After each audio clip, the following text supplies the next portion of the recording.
guys, and welcome back to my channel. Today we are going to look at all the books that my husband wants me to read, and there's quite a large stack, so let's jump into it.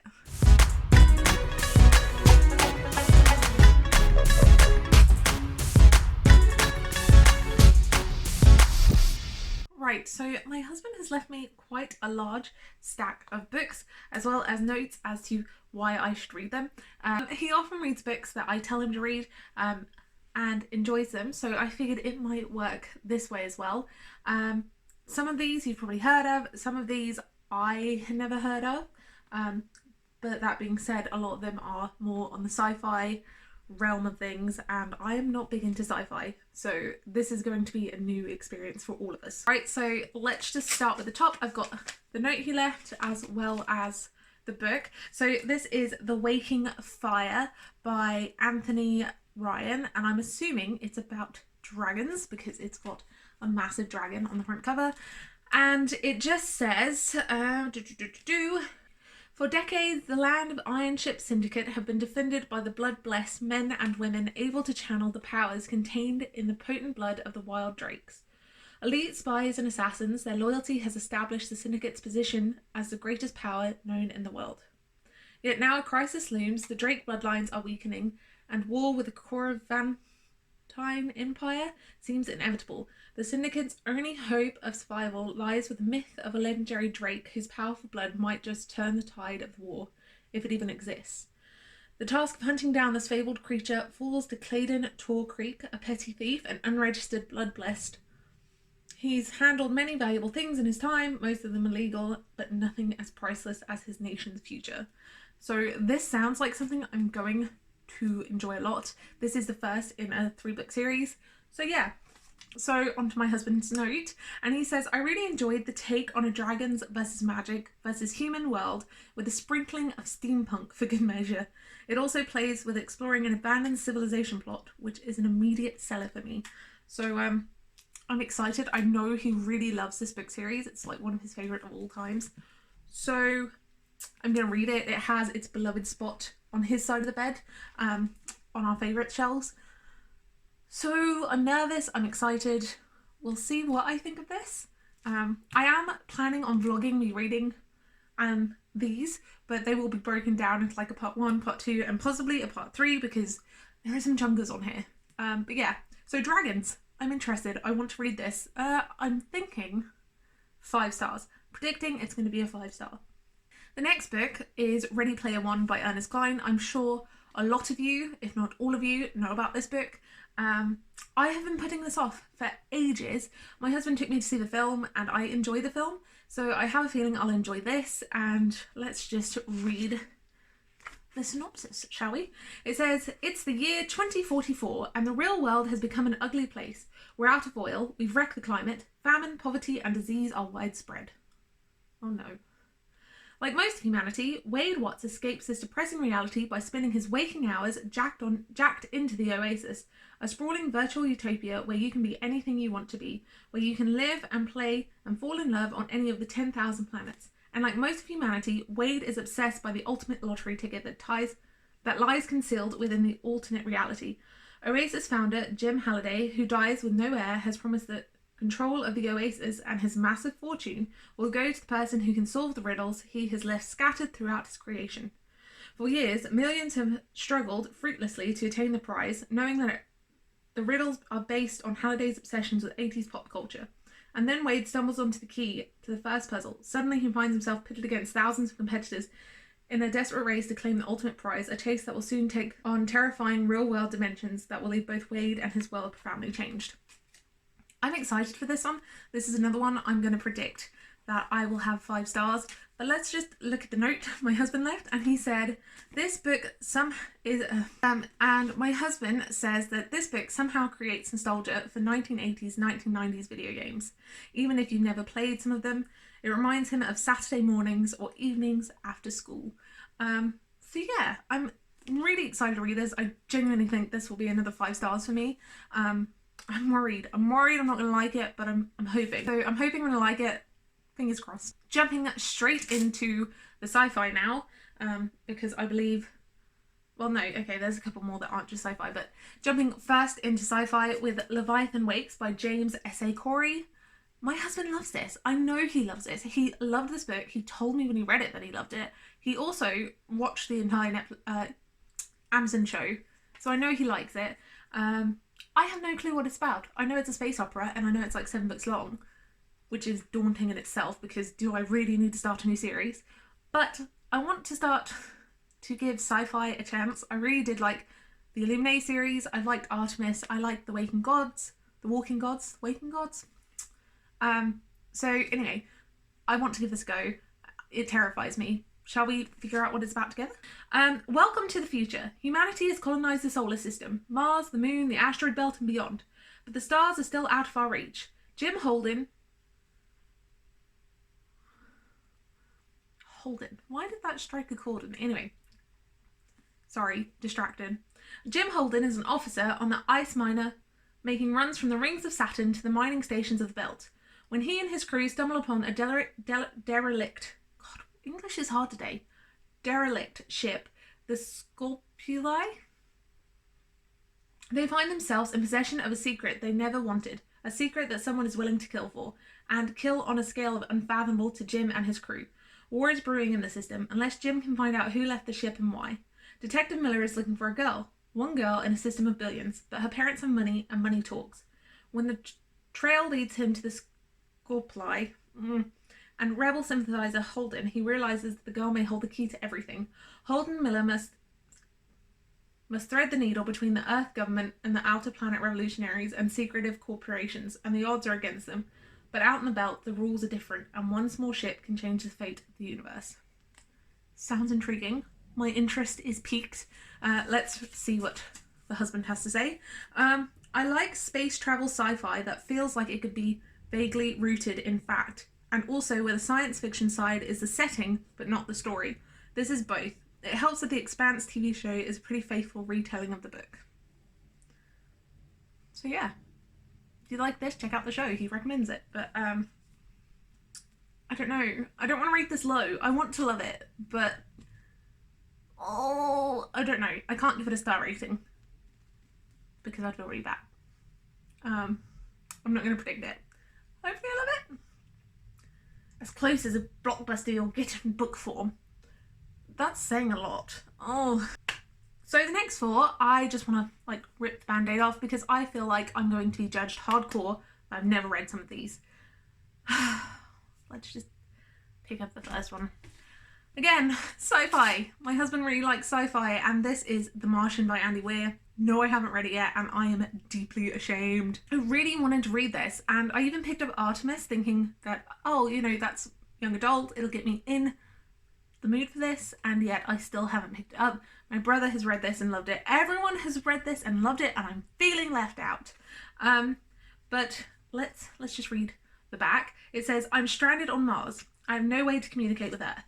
If the oxygenator breaks down, I'll suffocate. If the water reclaimer breaks down, I'll die of thirst. If the habitat breaches, I'll just kind of explode. If none of those things happen, I'll eventually run out of food and starve to death. I'm screwed. I know this is about a man who gets trapped on Mars. I've seen the film, kind of. I think I was half asleep when we were watching it, but I don't normally do that. This is my husband's fault because he loves the film as well. Speaking of, let's read. Andy Weir made engineering seem cool. My husband's an engineer, so he's biased, but I'll take it. It is also believably written that it feels like a non-fiction journal rather than a novel. I'm going to give this 5. I'm going to predict high for me. Yeah, because hopefully it'll be more like Sleeping Giants and Illuminae, less like super intellectual scientific formulas and theories. And another one that I've never read, I don't know how I never read it, but here we are, Eragon by Christopher Paolini. I know he's released a new book this year, and yes, I want to read it, but I should read this first. And my husband and his brother rave about this, and I still haven't read it. I'm not very good at reading books that they rave about, which is why I'm doing this. I really want to get better. Anyway, at the back, I'm sure everyone knows what Eragon is about. It's about dragons, which I'm excited about because I do actually really like dragon books. One boy, one dragon, a world of adventure. When Eragon finds a polished blue stone in the forest, he thinks it is his lucky discovery of a poor farm boy. Perhaps it will buy his family meat for the winter. But when the stone brings a dragon hatchling, Eragon soon realizes he has stumbled upon a legacy nearly as old as the Empire itself. Overnight, his simple life is shattered and he is thrust into a peerless new world of destiny, magic, and power. Can Eragon take up the mantle of the legendary dragon riders? The fate of the Empire may rest in his hands. So it's one boy, the chosen one, must save us all. I'm kind of excited about it. He says, I read this for the first time on holiday in India and spent a few days glued to it. Really first-rate fantasy, and it feels like every paragraph adds some new detail that makes the world more immersive without distracting or impacting the story. I'll take it. I'm excited. Dragons. Another series. Why then? Why? I have about 15 million series. It's my own fault, really. Should be better at finishing series. Okay. This one... This one I'm not looking forward to, but it is Dune by Frank Herbert. This is a classic book. Classic sci-fi. My husband's description of this on his little note he left me has scared me. I don't actually know what this is about. All I know is it's like super highly regarded in the sci-fi community and people who enjoy sci-fi.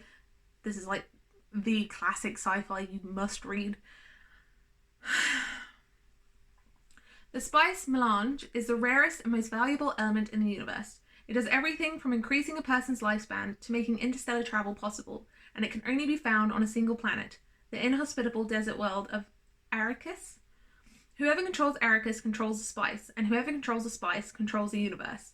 When the Emperor transfers to his ship of Arrakis from the noble house Eragon to House Atreides, the Eragons fight back, murdering Duke Leto Atreides. Lady Jessica, Duke Leto's concubine, flees into the desert with their young son Paul, where they are rescued by a band of freemen, the native people of Arrakis.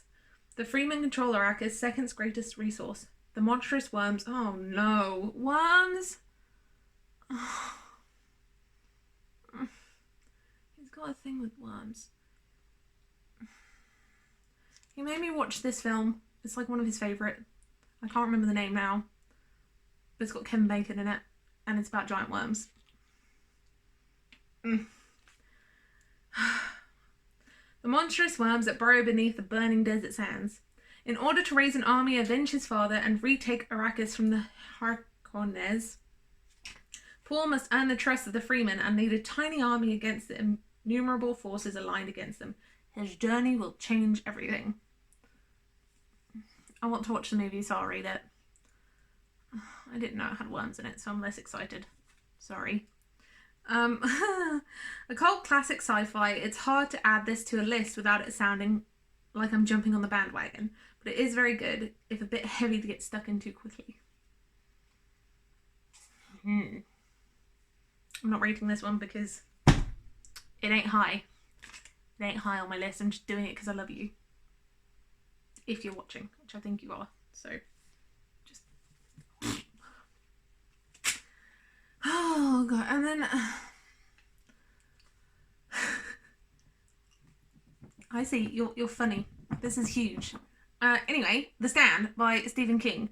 I have not read a Stephen King book yet. I've just recently bought the ones I want to start with, which is The Shining, Carrie, and Misery. You'll see that in a haul coming up soon sometime. Anyway, The Stand. Okay. This is fitting for now. First come the days of the plague, then come the dreams. Dreams that warn of the coming of the dark man, the apostate of death. His worn-down boot heels trampling the night roads, the warlord of carnal house and prince of evil. His time is at hand, his empire grows in the west, and the apocalypse looms. That's all I know about it. So he says, I like post-apocalyptic books, TV, and film. This is true. So do I, so we'll see. The Stand is a brilliant brilliantly slow telling of the split between good and evil. Really, it's that obvious. No subtlety here. After the world falls apart, saying any more would spoil it. So it's a brilliant telling of the split between good and evil after the world falls apart, but it's really obvious that it's good and evil. And that's all I know. Ben says I'd spoil it, so he has so many copies of this. I remember when he used to come and see me in the States, he left like 2 or 3 copies at my house because he got them there or didn't want to pack them, and he had read them over the Christmas holidays or spring break or whatever. Anyway, right. Shall we rank these? Let's do that. So let me put them in order and I'll tell you what I think. Okay. Oh no, this is precarious. So I've kind of ranked them into what I think will be like my favourite to my least favourite. This is a very precarious, heavy stack of books. So I really, really think I will love The Waking Fire. Is that what it's called? Yeah. It sounds like my cup of tea. It sounds like books I read and something I just pick up naturally. Martian I think I like because apparently it's hilarious and I'm in the mood for funny books. Then Ready Player One. I think I'll like that maybe a little bit more than Eragon. We'll see. Those two are really interchangeable. Then we have Stephen King, and then we've got the sci-fis, because sci-fi scares me and it just scares me, and so that's where it's at. We'll see. The fact that my husband said this is slow kind of put me off a bit. But I am going to read all these. As I said, I'm going to vlog my experience reading all these. I feel like I'm holding something that's going to fall and crash and make a mess. Anyway, so I am going to vlog me reading these. I will be breaking it down into multiple vlogs and they won't be all out at once, and this is a giant stack, so bear with me on the vlogs, but I am going to record at least my reactions to me reading this. If I don't vlog it, I will come back and do like reactionary clips to all of these. Again, I'll leave all of these linked down below. I'm going to sign off now because I'm scared of dropping these. So yeah, I hope you guys are staying happy, safe and healthy, and I'll see you next week with another video. Bye guys!